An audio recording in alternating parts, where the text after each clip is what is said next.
Silakan Lo Pusite. Nyalakan kamera dulu. Oke, Bang. Ya, silakan Lo Pusite. Apakah Anda ini seorang Kristen? Iya, saya seorang Kristen. Oke. Gimana Bang? Apakah Abang setuju dengan Injil yang sederhana atau Injil plus dogma ruwet? Oke, saya jawab ya. Jadi, kenapa kalian debat kusir? Karena kalian tidak memahami konteks apa yang kalian bicarakan.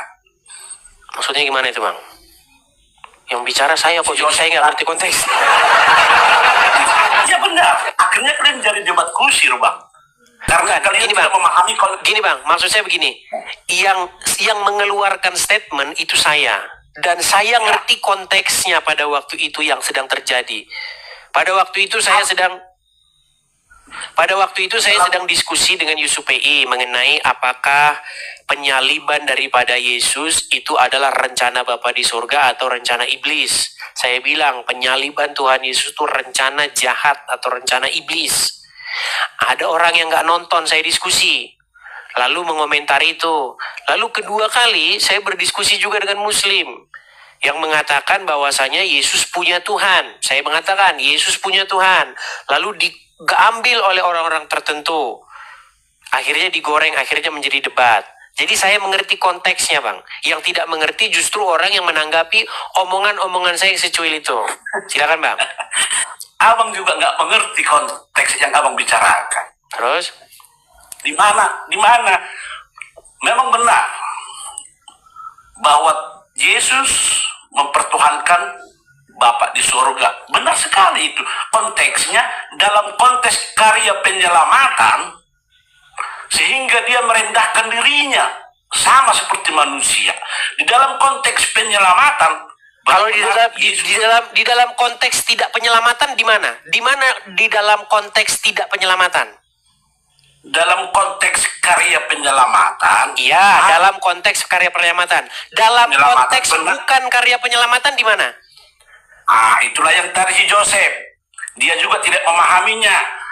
Apa yang dibicarakan si Joseph tadi? Bukan Bang, sebentar Bang. Abang kan sudah mengiyakan saya bahwa Tuhan Yesus mentuhankan Bapa di surga dalam konteks penyelamatan, betul? Karya penyelamatan. Oke, pertanyaan saya, di dalam konteks tidak penyelamatan di mana? Dalam konteks tidak penyelamatan. Karena abang bilang dalam konteks penyelamatan, kata-kata tambahan ini yang malah mengatakan, saya bilang ini namanya dogma ruwet. Begitu loh. Nah makanya yang saya tanyakan dalam konteks tidak penyelamatan di mana? Maksud saya? Maksud saya Bang, sederhana saja. Aku menyikapinya sederhana. Dalam konteks karya penyelamatan, benar. Terus dalam konteks tidak karya penyelamatan? Ya nggak ada. Terus kenapa abang bilang dalam konteks penyelamatan? Dalam konteks karya kita tidak boleh memberitakan yang tidak ada loh. Yang kita mau bahas yang ada fakta. Jangan kita membuat sebuah cerita-cerita dongeng yang tidak pernah ada. Makanya abang paksa ungkap yang tidak penyelamatan. Bukan karena statement abang itu Yesus mentuhankan Bapa dalam konteks penyelamatan.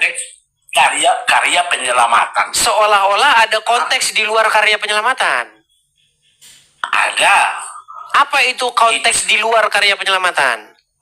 Itulah tadi si Joseph bicara Tritunggal, kesetaraan. Makanya konteks saya tanya dulu teman-teman, karena banyak teman-teman ini nggak ngerti Tritunggal itu apa. Teman-teman jangan mengajari saya soal Tritunggal ya. Saya itu orang yang udah mateng ngelotok di situ. Oke, saya tanya dulu, Bang. Siapa sih orang yang mencetuskan ide Tritunggal itu siapa? Orang yang pertama kali mencetuskan rumusan Tritunggal itu siapa? Ya, bapak-bapak gereja lah. Iya, namanya siapa? Gak tahu sih. Nah, inilah yang ku bilang, Mbak.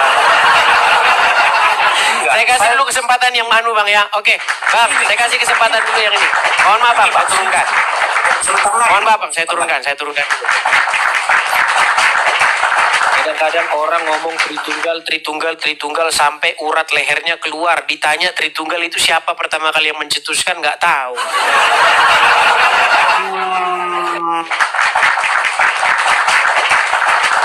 Oke, mungkin sudah ada Elia Miron, masih kita tunggu teman-teman. Apakah ada di antara teman-teman yang mengetahui Elia Miron di mana berada supaya kita bisa berdiskusi dan menghasilkan perdiskusian yang baik yang teman-teman bisa ambil ilmu.